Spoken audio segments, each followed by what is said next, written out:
Alors bonjour à tous, j'espère que vous allez bien. Dans cette vidéo et dans ce tuto Flutter, on va voir comment ici créer, intégrer un thème sombre assez simplement en fait dans notre application Flutter. On va se baser en fait sur un package qui va nous faire le gros du travail et nous on va un petit peu le prendre en main ce package pour être capable par exemple ici de venir modifier sur demande ici avec un petit bouton qu'on appelle toggle, venir changer en fait le thème sombre et puis par exemple changer évidemment le thème en direct, ça c'est automatique, mais être capable par exemple de récupérer ce qu'on est sur le thème sombre ou clair et en fonction par exemple ici afficher une icône qui va être différente. Donc c'est un tuto basique puisque effectivement le thème sombre aujourd'hui c'est utilisé et plutôt intégré dans la plupart, la grande majorité des applications sur iOS et Android. Donc on va voir ça étape par étape. Donc on repart de zéro avec la création de l'application. Ok, donc là je viens de recréer une nouvelle application, très simple. Par défaut, celle qui est créée par Flutter, c'est celle avec le petit exercice de comptage, ici avec le bouton. Donc ce qu'on peut commencer ici par faire, c'est à venir installer en fait ce package qui s'appelle Adaptive Theme. Il en existe plusieurs, c'est un des plus populaires, un des plus récents aussi, et un de ceux qui va vraiment fonctionner simplement. Donc vous pouvez vous rendre ici dans la section Installing, et venir copier en fait la dépendance en fait de ce package.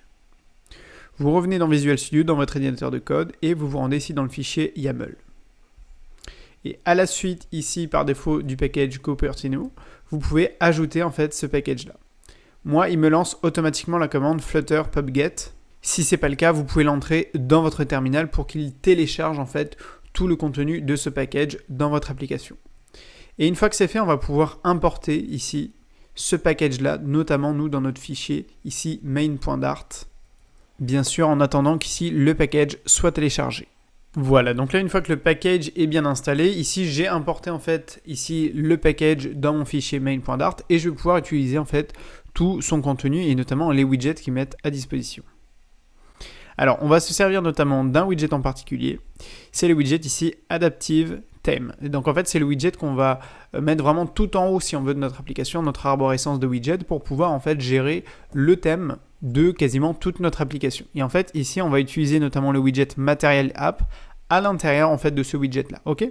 Donc on peut venir ici reprendre le Adaptive Theme, le widget en fait. Alors là, je vais faire aussi un peu de tri par rapport à tout ce qui est proposé par défaut par Flutter. Et donc là, je viens remplacer le widget Material App par le widget ici Adaptive Theme. On va avoir notamment 4 champs qui vont être très importants en fait pour ce widget-là qui va nous permettre de gérer tout le thème sombre et clair de notre application. Alors, il y a les deux premiers champs qui sont des champs en fait de type thème. Et donc là, on va pouvoir utiliser la classe ThemeData pour en fait aller définir à la fois le thème sombre et le thème clair. Donc là, je vais pouvoir définir le thème clair avec le champ light et le thème sombre avec le champ ici dark. Et donc à chaque fois, j'utilise, et on va le remplir évidemment, j'utilise la classe ThemeData. On va lui préciser également les paramètres pour préciser justement quelle couleur on veut pour le thème sombre, etc. Ensuite, on va avoir le champ qui s'appelle Initial, donc littéralement pour le champ de départ, en fait pour le thème de départ qu'on veut choisir. Donc là, je viens reprendre Adaptative Mode, Theme Mode, point, et là en fait je vais choisir par exemple System, Dark ou Light. Donc nous par exemple, on pourrait mettre Light par défaut, d'accord ? Et ensuite, la dernière chose, c'est le champ Builder.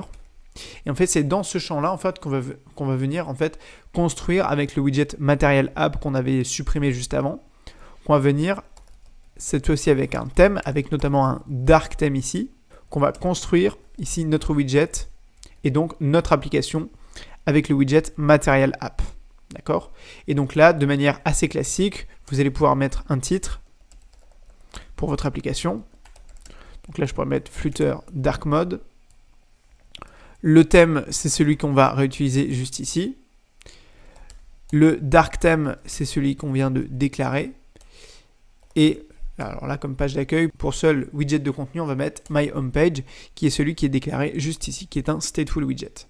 Donc voilà juste pour la structure du widget Adaptive Theme, qui nous permet donc de gérer le dark theme, le thème sombre. Mais ce qu'il faut ici qu'on précise, c'est évidemment le thème sombre et le thème clair. Ok ? Alors, il y a un champ qui est très important, c'est celui Brightness. Et donc c'est en gros la luminosité, mais en gros le thème en fait littéralement sombre ou clair. Alors ça, on va directement venir récupérer les propriétés clair et sombre. Brightness.light et brightness.dark, d'accord ? Donc évidemment, ça va permettre de correspondre au thème sombre et au thème clair. Ok ? Donc ça, c'est vraiment la base. Et ensuite, on va pouvoir par exemple définir les couleurs en fait primaires, donc primary swatch. Donc là, on va pouvoir mettre par exemple colors. red, point, etc., etc. Donc là, vous allez pouvoir définir les couleurs qui vont correspondre en fait à votre application. Donc là, pour, par exemple, le thème light, on pourrait mettre blue. Et pour le thème sombre, on pourrait mettre orange. Donc moi, c'est l'exemple que j'ai pris. De cette manière, notamment, on verra en fait la couleur de nos boutons qui vont changer. Voilà, du coup, maintenant que ici, ce widget-là est bien configuré, ce qu'on va faire, c'est créer un petit bouton ici au centre pour venir notamment tester, ok, est-ce qu'on a bien le thème sombre et est-ce qu'on peut bien l'afficher. Notamment, ce qu'on va utiliser ici, c'est toutes ces petites fonctions qui vont nous permettre de mettre le thème sombre, le thème light, et également de remettre le thème par défaut. Ok, donc je vais faire un peu de tri par rapport à tout ce qu'il y a par défaut ici dans le widget My Homepage Widget, puisqu'il y a toutes les fonctionnalités ici de comptage par défaut qui sont conçues dans l'application. Ce que j'ai fait, c'est que là, j'ai vraiment tout vidé ici dans notre widget My Homepage, donc il n'y a vraiment plus que, enfin, du coup, le widget Center. Donc nous, ce qu'on va faire, c'est proposer au début un bouton.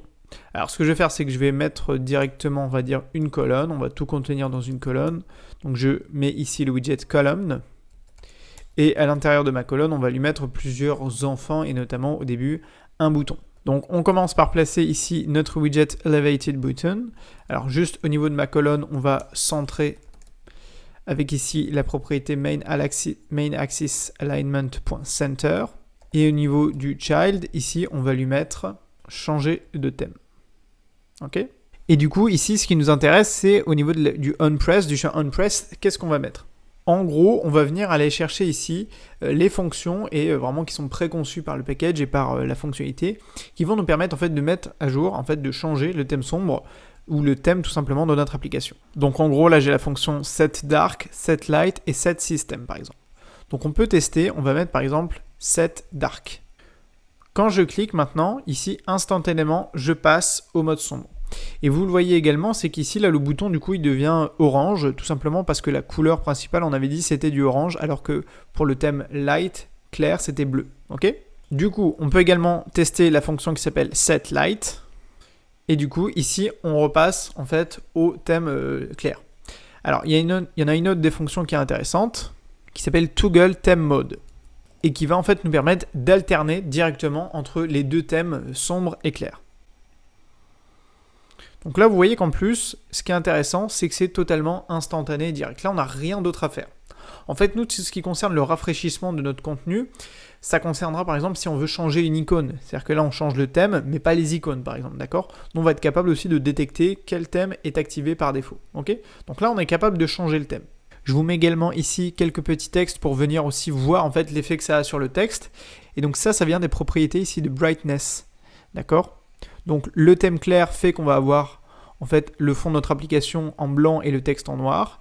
Et le thème dark, brightness.dark, eh bien on va inverser les thèmes couleurs, d'accord ? Et du coup, par exemple, ici, le menu il passe en noir et le fond il passe en, on va dire, gris foncé, d'accord ? Donc ça, c'est quand même super intéressant et ça nous fait quand même le gros du travail. Ce qu'on va faire maintenant, c'est être capable donc de détecter comme prévu le thème qui est en fait configuré par défaut, est-ce que c'est le thème sombre ou le thème clair, ou même en direct, et d'être capable par exemple d'afficher ici des icônes qui vont être différentes. Donc ce qu'on va faire maintenant, c'est afficher une icône en fait qui va donc s'adapter en fonction du thème. Mais avant du coup d'afficher cette icône, ce qu'il faut qu'on fasse, c'est qu'on soit capable de dire, lorsque ici on charge en fait notre application, de dire quel est le thème qui est présent en ce moment, d'accord ? Donc il faut qu'on sache détecter en fait le thème qui est présent. Et donc pour ça, il faut qu'on conserve ici une structure de stateful widget pour utiliser notamment pour faire appel à la méthode initState. Et d'ailleurs par la suite, on va utiliser aussi le rechargement avec la méthode setState. Donc ce qu'on peut commencer ici par faire, c'est à venir ici déclarer deux variables qu'on va utiliser. Une première variable booléenne qui va stocker en fait le thème sombre avec le type false ou true. En gros, évidemment, quand ça sera le mode sombre, ça sera à true, et quand ça sera le mode clair, ça sera à false. Donc, par défaut, ici, on peut l'initialiser à false. Et ensuite, on va créer une variable ici dynamic qui va nous permettre en fait de stocker le thème, le mode en fait stocké cette fois-ci avec la syntaxe en fait qui est issue de notre package. Donc ça, c'est issu directement du package. Donc ce qu'on peut faire, c'est faire appel ici à la méthode, donc comme prévu initState, pour tout simplement faire en sorte que dès le chargement dans notre widget, on vient de détecter quel est le thème actuellement présent. Donc là, vous mettez bien la bonne syntaxe super.initState pour votre méthode initState. Et ensuite, on va faire appel à une fonction qu'on va déclarer qui s'appelle getCurrentTheme. Mais ça, c'est moi qui l'ai appelé comme ça. Donc cette fonction-là, on vient la déclarer, d'accord, à la suite. Et c'est dans cette fonction-là qu'on va rédiger en fait tout le code qui va nous permettre de récupérer du coup, est-ce qu'on est sur un thème sombre ou clair. Alors ici, on va déclarer une fonction de type futur qui renverra donc un résultat qui va être asynchrone. Tout simplement parce qu'il peut y avoir un temps d'attente pour déterminer quel est le thème actuel de l'application. Donc là, on vient reprendre notre variable SavedThemeMode. On lui met un await pour qu'il attende en fait d'aller chercher le résultat. Et là, on vient reprendre AdaptiveTheme, point, et là, il y a la méthode getThemeMode. Et donc en fait, là, il va nous stocker un résultat qui n'est pas forcément pour nous très lisible. Donc là, pour ça, en fait, pour détecter quelle était la syntaxe exacte, j'ai fait des recherches. Et donc là, on peut mettre if SavedMode, alors là, je mets le toStrings égale AdaptiveThemeMode.dark. Alors là, on va être sur le thème sombre. Donc là, je peux mettre print thème sombre. Ok. Et donc là, je peux mettre un else thème clair. Ok, donc ça, c'était juste pour nous afficher dans la console, est-ce qu'on est sur un thème sombre ou est-ce qu'on est sur un thème clair. Donc là, par exemple, il me dit, on est sur un thème sombre. Ok. Ce qu'on peut faire, c'est venir ici stocker dans la variable dark mode, du coup. Quand on est sur le thème sombre, on met à true. D'accord. Et quand on est sur le thème clair, on met à false. Ok. Et du coup, en fonction de ça, en fait, ce qu'on va faire, c'est afficher ou non nos deux icônes qui vont être différentes. Alors, ce que je vous invite à faire, en fait, pour venir ici stocker en local vos images, c'est une fois que vous vous trouvez dans le dossier de votre application, vous venez créer un nouveau dossier que vous appelez, par exemple, Assets. Et à l'intérieur, vous créez un dossier que vous appelez Icon, par exemple. Et là, vous pouvez mettre vos deux icônes. Donc, elles sont téléchargeables en fait depuis l'article, le tutoriel écrit, d'accord. Vous avez donc une icône pour le thème sombre, le dark icon, et une icône pour le thème clair, ok. Alors, ce qu'il faut faire, c'est venir déclarer dans le fichier YAML. Ici, vous allez retrouver une section Assets, qui est ici mis par défaut en exemple en commentaire. Et du coup, vous pouvez venir ici reprendre l'adresse en fait de ces deux images-là. Donc, on va avoir la Asset Icon, Dark Icon, et ici, on va avoir la Light Icon. Voilà, donc une fois que c'est fait, vous enregistrez bien. Ça devrait aussi recharger votre fichier ici YAML. On peut revenir ici dans Visual Studio. Et en fait, ce qu'on va faire pour gérer en fait nos deux images qui vont être différentes, c'est qu'on va créer en fait une variable qui va du coup stocker en fait l'adresse de notre icône. Donc là, je viens déclarer une chaîne de caractères et je l'appelle icon address, d'accord? Donc par défaut, on la laisse à vide. Ce qu'on va faire du coup, c'est l'initialiser et lui donner en fait une valeur ici dans notre fonction en fait getCurrentTheme. Donc par exemple, à la suite ici de la déclaration de l'affectation de mon dark mode, je peux reprendre ici mon icon address et là lui donner l'adresse de mon icône, par exemple ici pour le thème sombre, dark icon.png, d'accord? Et de faire pareil en fait dans le cas où c'est le thème clair. Voilà. Donc ça c'était juste pour l'affectation de nos variables. Mais par contre ce qu'il faut faire pour vraiment pouvoir visualiser en fait ce changement d'affichage, en fait on peut contenir ici cette affectation là à l'intérieur de la méthode qui s'appelle setState. Ça va nous permettre en fait de recharger en direct notre application et l'affichage du contenu de notre application au moment où on vient récupérer ici nos deux variables ou en tout cas qu'on leur affecte en fait une nouvelle valeur. Donc comme ça, on va recharger dès qu'on a le thème sombre ou le thème clair et qu'on a les nouvelles valeurs en fait de nos icônes ici, on va pouvoir ici recharger le contenu de notre page. Alors pour afficher ici notre icône, je vais la mettre ici tout en haut. Donc je crée en premier lieu un container. Je vais notamment lui donner une hauteur de 150 pixels, d'accord? Comme ça mon icône elle sera pas trop grande. Et à l'intérieur en fait je vais lui placer mon image. Alors au niveau de la syntaxe, on va utiliser le widget image. Et ici la sous-fonction asset, d'accord? Et en tant que paramètre, on va lui mettre du coup notre icon address. Attention, parce que par défaut ici, cette variable, elle est initialisée à vide en fait, à nul. Donc ce qu'il faut qu'on fasse, c'est qu'on fasse une vérification en fait sur le contenu ici de cette variable icon address. Donc là, ce qu'on peut faire, la vérification, c'est mettre si icon address est différent de nul, alors on affiche notre image, d'accord? Sinon, on lui renvoie un container, par exemple, ici vide, d'accord? Donc ça, c'est la syntaxe de Flutter pour effectuer des conditions. Donc ça, c'est la condition. Si c'est bien différent de nul, alors, avec le point d'interrogation, alors on lui affiche notre image. Sinon, on renvoie le container qui est nul. Donc là, en actualisant, on affiche du coup notre première icône. Alors là, c'est l'icône ici du thème sombre, d'accord? Donc là, c'est juste, par défaut, le thème sombre était déjà chargé, donc il nous affiche bien au chargement notre thème sombre. On peut faire un test en changeant le thème, mais là, vous voyez que ça ne change pas. Pourquoi? Parce qu'en fait, dans le thème sombre, quand on le modifie, on modifie juste, ici, avec le package, le thème sombre. On ne modifie pas notre icône. Donc, pour visualiser la nouvelle icône, pour l'instant, il faut recharger l'application. D'accord? C'est ce qu'on fera notamment dans la dernière partie. On fera en sorte de pouvoir modifier notre icône en direct. Donc là, on affiche bien l'icône du thème clair. Après le rechargement, on peut recommencer en repassant le thème sombre. Et en actualisant ici notre application, du coup, on revoit et on retrouve notre icône sombre. Du coup, pour la dernière partie, ce qu'on va faire, c'est plutôt que de proposer un bouton pour changer le thème, on va en fait créer un bouton toggle. On va récupérer en fait la valeur true ou false de notre variable ici dark mode. Et ensuite, on va venir mettre à jour en direct à chaque fois notre icône pour la mettre à jour en direct. Ok, donc pour créer notre bouton ici toggle, en fait, on a vraiment fait le plus dur puisqu'on a vu en fait la possibilité de changer sur commande. Donc ce qu'on va faire, c'est juste utiliser et intégrer un toggle assez simple. Donc là, je peux supprimer mon elevated button et on va commencer par utiliser un widget qui s'appelle switch list tile. C'est le plus simple et c'est celui qui est contenu en fait par défaut dans Flutter. Alors, le plus important des champs qui est disponible en fait pour ce widget, c'est le champ value. Ici, on va lui mettre notre variable booléenne dark mode, d'accord? Et ensuite, ici, on va lui mettre dans le onChange, bon, c'est là qu'on va faire tous nos détails. On va lui faire transmettre ici également une value, c'est-à-dire la nouvelle valeur en fait de notre champ ici toggle. Alors ce qu'on peut mettre également, c'est toutes les informations de base. Donc là, une list tile, c'est un item en fait dans une liste. Donc là, je peux mettre mode sombre. C'est ce que j'utilise notamment dans mon application. Alors pour l'instant, il ne se passe rien, d'accord? Quand je clique dessus, il y a comme un bug, ça ne change pas la valeur. Donc ce qu'il faut retenir, c'est que ici, donc dark mode, c'est la valeur en fait de notre mode sombre. Donc là, il est à true. Si par exemple, alors là, je ne peux plus le faire puisque j'ai enlevé le bouton, mais si on passait au mode clair, ici, il serait à false, d'accord? Ici, vous pouvez aussi rajouter le champ, par exemple, active color. Moi, je l'avais mis à orange, par exemple. Ça peut vous donner une petite couleur, ok? Donc, tout va se passer, en fait, ici, à l'intérieur de notre événement, ici, onChange. Donc, ce qu'on peut faire pour le moment, c'est juste afficher dans le print quelle est la valeur qui est renvoyée. Donc là, je rafraîchis. Quand je clique sur le onChange, d'accord, il me met à false. Parce que là, il était à true, j'ai cliqué, il le remet à false. Là, quand je reclique dessus, bon, là, il y a un bug, puisqu'en fait, par défaut, il nous conserve à chaque fois la valeur ici du dark mode. Donc, ce qu'il faut qu'on fasse, en fait, c'est qu'on surveille, entre guillemets, la valeur qui est renvoyée ici dans value, et on lui met, par exemple, ici, si elle vaut true, d'accord?